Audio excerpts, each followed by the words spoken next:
నమస్తే, welcome to big story. దేశంలో రాజకీయాలు ఊహించని మలుపులు తిరుగుతున్నాయి. ఒక్కో వారం ఒక్కో అంశం ప్రాధాన్యం సంతరించుకుంటుంది. తాజాగా ఇప్పుడు ముస్లిం రిజర్వేషన్లు తెరపైకి వచ్చాయి. ప్రధాని మోదీ, అమిత్ షా, యోగి ఆదిత్యనాథ్ వంటి బీజేపీ నాయకులంతా ముస్లిం రిజర్వేషన్ల గురించి ప్రస్తావిస్తున్నారు. ఎస్సీ, ఎస్టీ, ఓబీసీ రిజర్వేషన్లను పనంగా పెడుతూ ముస్లిం రిజర్వేషన్లు కల్పిస్తున్నారని విమర్శించారు. ప్రధాని మోదీ మరో అడుగు ముందుకేసి ఎస్సీ, ఎస్టీ, బీసీ రిజర్వేషన్లను కాపాడేందుకు ఎంతకైనా తెగిస్తానని అంటున్నారు. ఈ నేపథ్యంలో ఇవాల్టి బిగ్ స్టోరీ కోట కొట్లాట.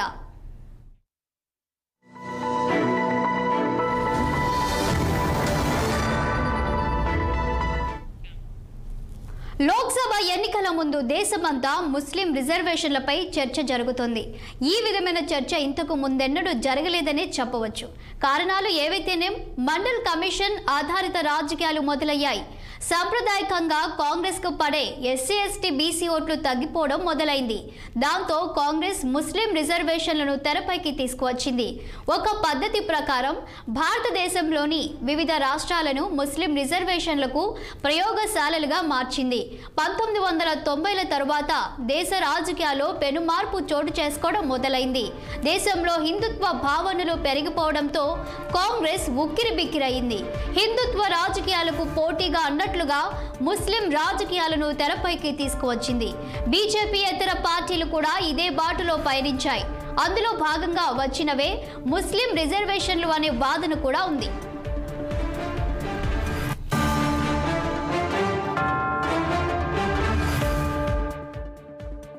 ఉత్తర భారతదేశం వందల ఏళ్ల తరబడి విదేశీ ముస్లిం రాజుల ప్రత్యక్ష దాడులకు గురైనప్పటికీ దక్షిణ భారతదేశంలో అలా జరగలేదు.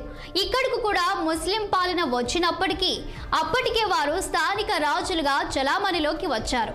100 ఏళ్ల పాటు సామరస్య వాతావరణమే కొనసాగింది. ముస్లిం పాలకుల చివరి రోజుల్లో మినహా అంతకు ముందు పెద్దగా ఘర్షణలు చోటు చేసుకోలేదు. ఈ నేపథ్యంలోనే భారతదేశంలో ముస్లింలకు రిజర్వేషన్లు అమలు చేసేందుకు బీజేపీ ఇతర పార్టీలు దక్షిణాది రాష్ట్రాలను ప్రయోగశాలలుగా ఎంచుకున్నాయన్న ఆరోపణలున్నాయి. మరోవైపున బీజేపీ ఇతర పార్టీలు అధికారంలో ఉన్న చోట్ల బెంగాల్ వంటి రాష్ట్రాల్లోనూ ఓబీసీ జాబితాలో ముస్లిం కులాలను అధికారికంగా చేర్చిన ఉదాంతాలున్నాయి.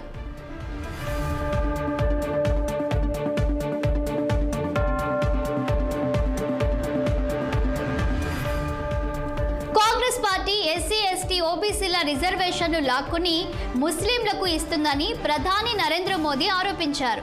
కర్ణాటక, ఆంధ్రప్రదేశ్లో ముస్లిం రిజర్వేషన్లను ఆయన దీనికి ఉదాహరణగా చూపారు. వివిధ ప్రాంతాల్లో జరిగిన సభల్లో మోదీ తదితర నాయకులంతా కూడా ముస్లిం రిజర్వేషన్ల గురించి ప్రముఖంగా ప్రస్తావించారు. రాజ్యాంగం రాసినప్పుడు మతపరమైన రిజర్వేషన్లను వ్యతిరేకించి ఎస్సీ, ఎస్టీ, బీసీల హక్కులు కాపాడారు. కానీ మన్మోహన్ సింగ్ మాత్రం ఈ దేశపు వనరుల మీద ముస్లింలకే మొదటి హక్కు ఉందన్నారు. కాంగ్రెస్ మొదటి నుంచి కూడా ముస్లింల పట్ల బుజ్జగింపు ధోరణితోనే ఉంది. 2004లో కేంద్రంలో కాంగ్రెస్ ప్రభుత్వం రాగానే ముస్లింలకు రిజర్వేషన్లు ఇచ్చే పని ప్రారంభించారు అని మోదీ ఆరోపించారు.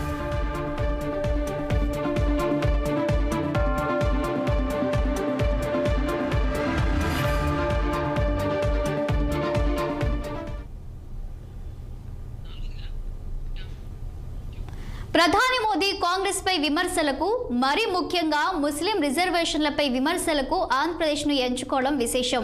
వివిధ సభల్లో ఆయన మాట్లాడుతూ 2004లో ఆంధ్రప్రదేశ్లో కాంగ్రెస్ ప్రభుత్వం రాగానే ఎస్సీ, ఎస్టీల రిజర్వేషన్ తగ్గించి ముస్లింలకు ఇచ్చారు. ఇది పైలట్ ప్రాజెక్టుగా అమలు చేశారు. తర్వాత దేశమంతా ఇవ్వాలనుకున్నారు. 2004 నుంచి 2010లో ఏపీలో కాంగ్రెస్ 4 సార్లు ముస్లింలకు రిజర్వేషన్లు ఇవ్వడానికి ప్రయత్నించింది. కానీ సుప్రీంకోర్టులో కేసులు ఉండటం వల్ల ఇది సాధ్యపడలేదు. 2011లో దేశమంతా ముస్లిం రిజర్వేషన్ ఇవ్వడానికి కాంగ్రెస్ ప్రయత్నించింది. తమ ఓటు బ్యాంకు రాజకీయాల కోసం కాంగ్రెస్ వారు ఎస్సీ, ఎస్టీ, బీసీల హక్కులను తీసేసుకున్నారు. కాంగ్రెస్ రాజ్యాంగాన్ని లెక్క చేయలేదు. ఇది రాజ్యాంగ వ్యతిరేకమని తెలిసినా కాంగ్రెస్ ఇలా చేసింది. ఎస్సీ, ఎస్టీ, ఓబీసీలకు ఇచ్చిన హక్కులకు కాంగ్రెస్ తూట్లు పొడిచింది. ఓటు బ్యాంకు రాజకీయాల కింద ఆ హక్కులను ఇతరులకు ఇచ్చారని వ్యాఖ్యానించారు.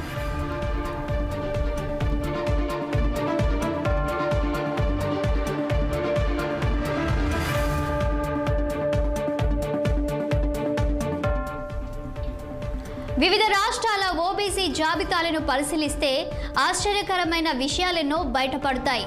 ఓ ఏడాది క్రితం స్థానిక ఎన్నికల నేపథ్యంలో national commission for backward caste chairman Hansraj Gangaram Ahir బెంగాల్కు వెళ్లారు. అక్కడ ఓబీసీల జాబితా చూసి ఆయన దిగ్భ్రాంతి చెందారు. 2009 వరకు కూడా ఆ రాష్ట్రంలో మొత్తం 66 కులాలు మాత్రమే ఓబీసీ జాబితాలో ఉండేవి. అందులోనూ 12 కులాలు ముస్లింలకు చెందినవి. 2011 తర్వాత కొత్తగా మరెన్నో కులాలను ఓబీసీ కులాల్లో చేర్చారు. గత ఏడాది నాటికి బెంగాల్లో 179 ఓబీసీ కులాలు ఉండగా అందులో 61 మాత్రమే హిందూ కులాలు. మిగిలిన 100కు పైగా కులాలన్నీ కూడా ముస్లింలకు చెందినవే.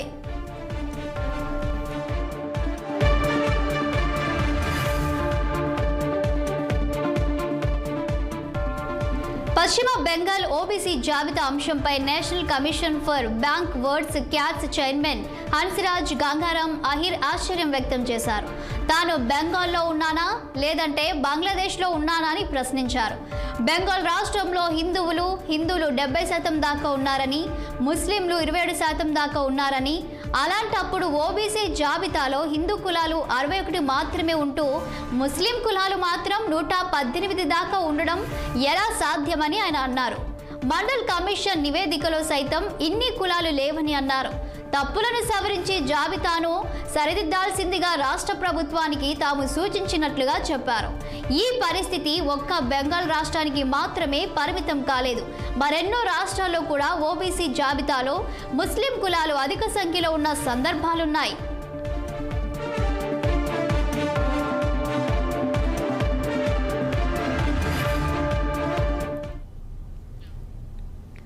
ఇక కర్ణాటక విషయానికి వస్తే మరెన్నో ఆసక్తిదాయక అంశాలు కూడా వెలుగులోకి వచ్చాయి. అక్కడ కేటగిరీ 2B కింద ముస్లింలందరికీ ఓబీసీ కోటా కల్పించారు.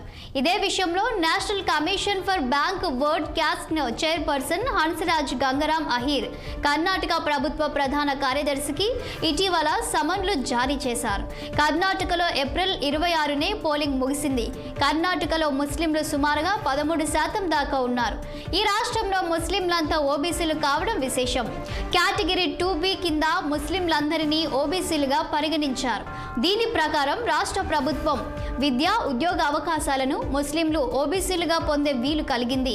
మరోవైపున 17 ముస్లిం కులాలు ఇప్పటికే ఓబీసీ కేటగిరీ 1 కింద ఉన్నాయి. ముస్లింలకు ఈ రిజర్వేషన్ కల్పించింది 1995లో జనతాదళ్కు చెందిన దేవేగౌడ ప్రభుత్వం కావడం విశేషం. వాటినే ఆ తరువాత కాంగ్రెస్ ప్రభుత్వం కొనసాగించింది.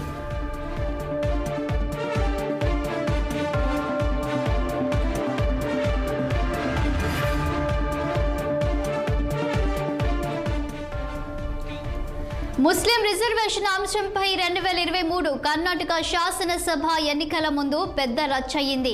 అప్పటికే కర్ణాటకలో ఉన్న 4% ముస్లిం రిజర్వేషన్లు అప్పటి బీజేపీ ప్రభుత్వం తొలగించింది. అంతేకాకుండా ఆ 4%ని 2గా విడగొట్టి 2% లింగాయతులకు, 2% ఒక్కలిగలకు పంచింది. తాము అధికారంలోకి వస్తే ముస్లింలకు తిరిగి రిజర్వేషన్ ఇస్తామని కాంగ్రెస్ హామీ ఇచ్చింది.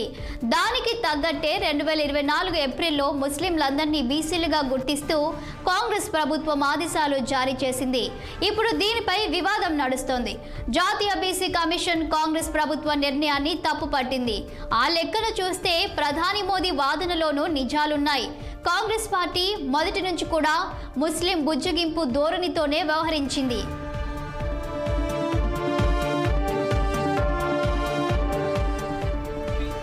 నిజానికి ముస్లింలకు రిజర్వేషన్లు కల్పించేందుకు అంతకంటే ముందే కాంగ్రెస్ ప్రభుత్వాల హయంలోనే ప్రయత్నాలు జరిగాయి. కర్ణాటక విషయానికి వస్తే 1960లోనే అప్పటి మైసూరు రాష్ట్రం వేసిన నాగన్నగౌడ కమిటీ నివేదికల ప్రకారం ముస్లింలను బీసీలుగా కర్ణాటక ప్రభుత్వం గుర్తించింది. అయితే కేవలం ముస్లింలకు రిజర్వేషన్ అనే కాకుండా మొత్తం ఆ కమిటీ నివేదిక అమలుపై సుప్రీంకోర్టులో కేసు పడింది. తరువాత 1975లో ఆనాటి రాష్ట్ర బీసీ కమిషన్ చైర్మన్ ఎల్జీ హవనూర్ నాటి దేవరాజు ప్రభుత్వానికి ఓ నివేదిక సమర్పించారు. ముస్లింలు కూడా రిజర్వేషన్లు పొందేందుకు అర్హులేనని స్పష్టం చేసింది. దీంతో 1977లో కర్ణాటకలోనే దేవరాజ్ అర్స్ ప్రభుత్వం ముస్లింలకు బీసీలో రిజర్వేషన్ ఇచ్చింది.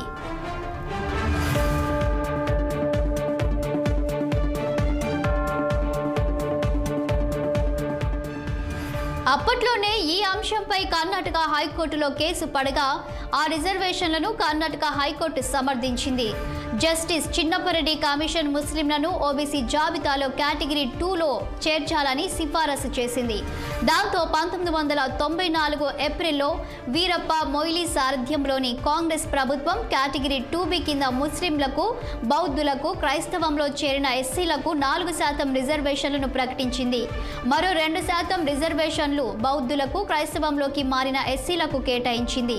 అదే సమయంలో 1994 సెప్టెంబర్లో మొత్తం రిజర్వేషన్లు 50% దాటకూడదంటూ సుప్రీంకోర్టు ఉత్తర్వులు వచ్చాయి. 1994 డిసెంబర్లో మొయిలీ ప్రభుత్వం కూలిపోయింది. 1995 ఫిబ్రవరిలో దేవేగౌడ ప్రభుత్వం అధికారంలోకి వచ్చింది.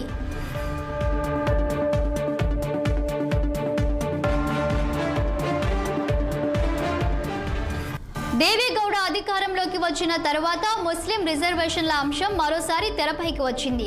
సుప్రీంకోర్టు మార్గదర్శకాలకు భంగం కలగకుండా ముస్లిం రిజర్వేషన్లు తెచ్చారు. ఓబీసీ 2B కోటా కింద విద్యా సంస్థలు, ఉద్యోగాల్లో ముస్లింలకు 4% రిజర్వేషన్లు కల్పించారు. 2023 మార్చి నెలలో నాటి సీఎం బసవరాజు బొమ్మాయి ఓబీసీ జాబితాలోని 3A, 3B కేటగిరీలను రద్దు చేయాలని భావించారు. వాటికి బదులుగా 2C, 2D విభాగాలను చేర్చాలని, ఒక్కలిగా లింగాయత్ కమ్యూనిటీలకు ఒక్కోదానికి 2% రిజర్వేషన్లు కల్పించాలని ప్రతిపాదించారు. అంతేకాకుండా ముస్లింలకు రిజర్వేషన్లు కల్పించే 2B కేటగిరీని రద్దు చేయాలని కూడా భావించారు. వారిని ఈడబ్ల్యూఎస్ 10% కోటాలోకి చేర్చాలని అనుకున్నారు. అయితే విపక్షాల నుంచి వ్యతిరేకత రావడం, న్యాయపరమైన అడ్డంకులు ఎదురుకావడంతో ఈ ప్రతిపాదనను విరమించారు.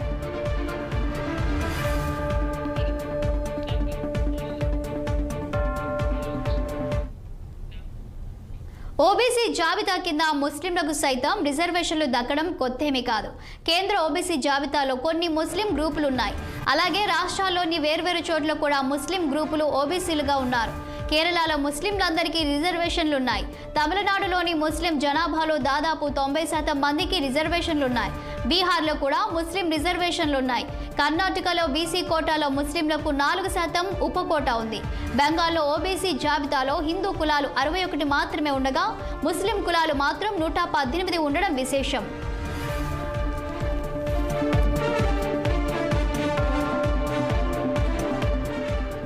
మతపరంగా రిజర్వేషన్ ఇవ్వొచ్చా అనే ప్రశ్న ఎప్పటి నుంచో ఉంది. అయితే అనేక సందర్భాల్లో హైకోర్టు అవి ఇచ్చిన తీర్పులో వెనుకబాటుతనం ఆధారంగా ఇచ్చే రిజర్వేషన్లలో ముస్లింలు ఉండవచ్చని, ముస్లింలకు మతపరంగా రిజర్వేషన్ ఇవ్వకపోయినా వెనుకబాటుతనం పరంగా అధ్యయనం చేసిన తరువాత రిజర్వేషన్ ఇవ్వాలి అనుకుంటే దానికి ముస్లింగా ఉండటం అనర్హత కావోదని స్పష్టం చేశాయి. అయితే ఇదే సందర్భంలో ఎస్సీ, ఎస్టీ, ఓబీసీ రిజర్వేషన్లు తగ్గించి ముస్లింలకు ఇచ్చారా అనే ప్రశ్న కూడా తెరపైకి వచ్చింది. భారతదేశంలో ఎస్సీ, ఎస్టీ ఈ 2 జాబితాల్లోని కులాలకు రిజర్వేషన్ రాజ్యాంగపరమైన హక్కు. అది కూడా వారి జనాభా నిష్పత్తి ప్రకారం ఇవ్వాలి. అంటే ప్రతి జనాభా లెక్కల తరువాత వారి జనాభా శాతం ప్రకారం రిజర్వేషన్ శాతం కూడా పెరుగుతుంది లేదా తగ్గుతుంది. దీన్ని ఏ రాష్ట్ర ప్రభుత్వం మార్చలేదు, కేంద్రం కూడా మార్చలేదు. అయితే ఓబీసీ అనేది మాత్రం ఓ బ్రహ్మ పదార్థంగా మారింది. అందుకే ఓబీసీ జాబితా విషయంలో మాత్రం రాష్ట్ర ప్రభుత్వాలు తమ ఇష్టం వచ్చినట్లుగా వ్యవహరిస్తున్నాయి.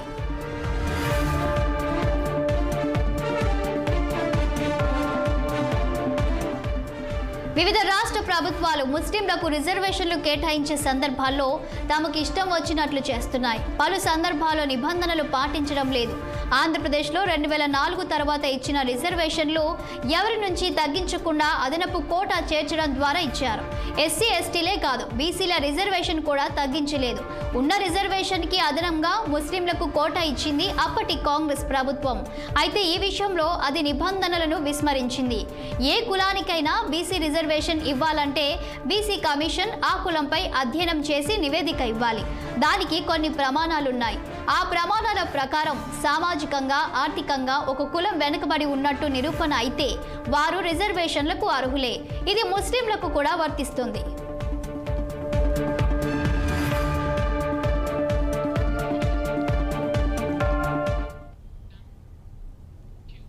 గతంలో ఆంధ్రప్రదేశ్లో అప్పటి కాంగ్రెస్ ప్రభుత్వం బీసీ కమిషన్ను సంప్రదించకుండానే ముస్లిం రిజర్వేషన్లు ఇచ్చింది. అంతేకాదు అప్పటి చట్టాల ప్రకారం మొత్తం రిజర్వేషన్లు 50% దాటకూడదు. కానీ ఏపీలో అప్పటికే 46% రిజర్వేషన్లు ఉండగా ముస్లింలకు 5% కోటా ఇవ్వడంతో మొత్తంగా 51 అవుతుంది. కాబట్టి ఈ రెండు కారణాలతో ఏపీ హైకోర్టు ముస్లిం రిజర్వేషన్లను కొట్టేసింది.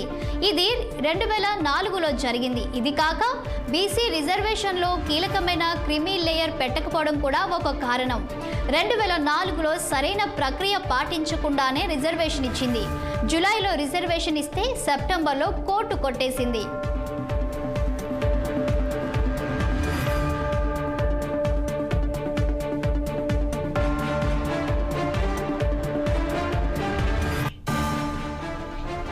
ఆంధ్రప్రదేశ్లో ముస్లింలకు రిజర్వేషన్లు కల్పించే అంశాన్ని కొన్ని నిర్దిష్ట కారణాలతో కోర్టు కొట్టేసింది. దీంతో 2005లో బీసీ కమిషన్ను సంప్రదించి వారి అనుమతితో మళ్లీ 5% ముస్లిం రిజర్వేషన్లు ఇచ్చింది ఏపీ ప్రభుత్వం. అందుకోసం ముందుగా ఆర్డినెన్స్ తరువాత ఒక చట్టం కూడా చేశారు. అయితే ముస్లింలు వెనుకబడి ఉన్నారని చెప్పడానికి సరైన లెక్కలు ఆధారాలు చూపకుండానే రిజర్వేషన్ ఇచ్చారంటూ మళ్ళీ హైకోర్టు ఈ రిజర్వేషన్లను కూడా కొట్టేసింది. అలాగే అంతకుముందు చెప్పినట్టు 51% పరిమితి కూడా దాటుతుండటం మరో కారణం.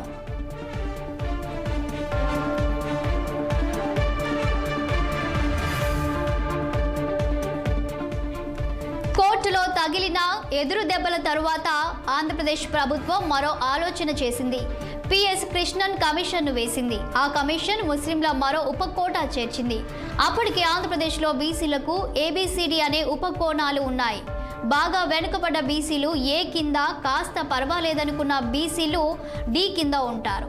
ఈ జాబితాలో కొత్తగా ఈ అనే క్లాస్ చేర్చి ఆ క్లాస్ కింద ముస్లింలకు 4% అదనపు రిజర్వేషన్, అంటే అప్పటికే ఉన్న బీసీ రిజర్వేషన్ను తగ్గించకుండా అదనంగా ఈ రిజర్వేషన్ ఇచ్చింది ఏపీ ప్రభుత్వం. అలాగే మొత్తం రిజర్వేషన్లు 50% దాటకుండా ముందుగా అనుకున్నట్టు 5% కాకుండా 4% ముస్లింలకు రిజర్వేషన్ ఇచ్చింది అప్పటి ఏపీ కాంగ్రెస్ ప్రభుత్వం. అలాగే మొత్తం ముస్లింలను కాకుండా 14 వెనుకబడిన ముస్లిం గ్రూపులకు ఈ రిజర్వేషన్ అమలు చేసింది.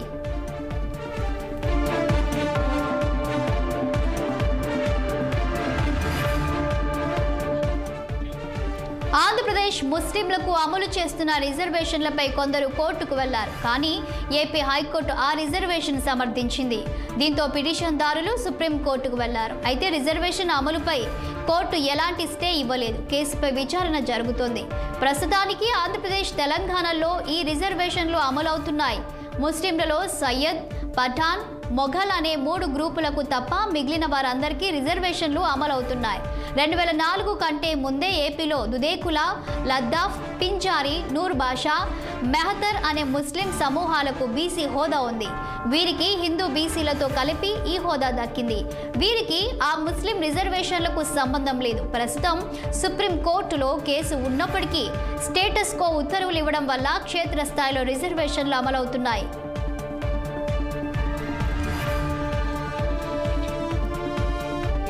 ఇక కాంగ్రెస్ విషయానికి వస్తే అది ముందు నుంచి ముస్లిం రిజర్వేషన్లను సమర్థిస్తోంది. సచార్ కమిటీ అమలును నిరంతరం ఫాలో అప్ చేస్తూ వస్తుంది. అయితే ఆ పార్టీ జాతీయ స్థాయిలో దేశమంతా ముస్లిం రిజర్వేషన్లు ఇస్తామని హామీలు ఇచ్చింది, కానీ అమలు చేయలేదు. 2009 నాటి ఎన్నికల మేనిఫెస్టో కాంగ్రెస్ చేసిన వ్యాఖ్యలు ఆసక్తిదాయకంగా ఉన్నాయి. కేరళ, కర్ణాటక, ఆంధ్రప్రదేశ్లలో తాము మైనారిటీలకు రిజర్వేషన్లు కల్పించామని, అదే విధానాన్ని జాతీయ స్థాయిలో అనుసరిస్తామని చెప్పింది. దాన్ని బట్టి చూస్తే మొత్తం ముస్లింలందరికీ కాంగ్రెస్ పార్టీ ఓబీసీల కిందనే రిజర్వేషన్లు కల్పిస్తుందా అనే అనుమానాలు కలిగాయి. 2011లో దేశవ్యాప్తంగా ముస్లింలకు 6% రిజర్వేషన్లు ఓబీసీ కింద ఇవ్వాలనుకుంది. తరువాత దాన్ని 4.5% తగ్గించారు, కానీ అమలు చేయలేదు.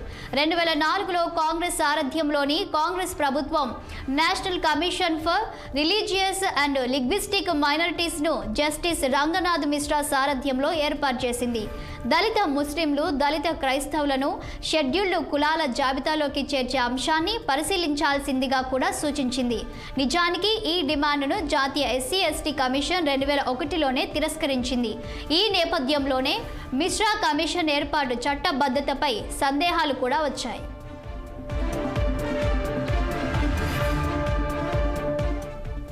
రంగనాథ్ మిశ్రా కమిషన్ పలు వివాదాస్పద సిఫారసులు చేసింది. షెడ్యూల్డ్ క్యాస్ట్ జాబితా అనేది మతపరంగా తటస్థంగా ఉండాలని రాజ్యాంగ రూపకర్తలు కోరుకున్నారనే వివాదాస్పద సిఫారసును ఈ కమిటీ చేసింది. నిజానికి రాజ్యాంగ సభలో ఈ అంశంపై చర్చ జరిగినప్పుడు ఎస్సీ జాబితాలో హిందూ కులాలు మాత్రమే ఉండాలని విఐ మునుస్వామి లాంటి వాళ్ళు డిమాండ్ చేశారు. ఎస్సీ కులాలను హిందూ మతాన్ని వదిలేసిన వారు సైతం తామును ఎస్సీలుగా గుర్తించాలని డిమాండ్ చేసే అవకాశం ఉందని ఆయన అప్పట్లోనే హెచ్చరించారు. ఇక మిశ్రా కమిషన్ మరింత ప్రమాదకరమైన సిఫారసులను కూడా చేసింది. ఈ సిఫారసులు దాని పరిధికి మించి ఉండటం విశేషం.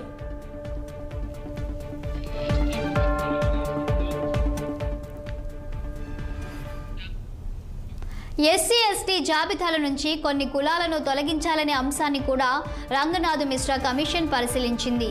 ఎస్సీ ఎస్టీలో అభివృద్ధి చెందిన వాటిని ఆ జాబితాలో నుంచి తొలగించాల్సిన సమయం వచ్చిందని, ఈ అంశాన్ని కూడా అత్యవసరంగా పరిశీలించాలని కూడా సిఫారసు చేసింది. అంతేకాదు ఎస్సీ ఎస్టీ రిజర్వేషన్లకు డెడ్లైన్ ఫిక్స్ చేయాలని కూడా సిఫారసు చేసింది. అలా చేయడం అంటే ఎస్సీ ఎస్టీ రిజర్వేషన్లకు ముగింపు పలకడమే అవుతుంది. నిజానికి ఇదే విధమైన డిమాండ్ రాజ్యాంగ సభలోను వచ్చినప్పటికీ ఆ డిమాండ్ను అది తిరస్కరించింది. కుల ఆధారిత రిజర్వేషన్లను తొలగించాలని కూడా రంగనాథ్ మిశ్రా కమిషన్ సిఫారసు చేసింది. ఎస్సీ ఎస్టీ ఓబీసీ రిజర్వేషన్లను తగ్గించి వాటిని ముస్లింలకు ఇచ్చే ఉద్దేశం లేదని కాంగ్రెస్ అంటున్నప్పటికీ కర్ణాటక, ఆంధ్రప్రదేశ్లలో గతంలోనే కాంగ్రెస్ ప్రభుత్వాలు ఓబీసీలోకి ముస్లింలను తీసుకువచ్చాయి. ఇక మరోవైపున కాంగ్రెస్లోని ఓ వర్గం ఎస్సీ ఎస్టీ రిజర్వేషన్లను తొలగించాలని కోరుకుంటున్నట్లుగా రంగనాథ్ మిశ్రా కమిషన్ సిఫారసులున్నాయి. ఇవన్నీ చూస్తుంటే ఎస్సీ ఎస్టీ ఓబీసీ రిజర్వేషన్ల కంటే కూడా ముస్లిం రిజర్వేషన్ల కల్పనకే కాంగ్రెస్ కట్టుబడి ఉన్నట్లు స్పష్టమవుతుంది అనేవారున్నారు.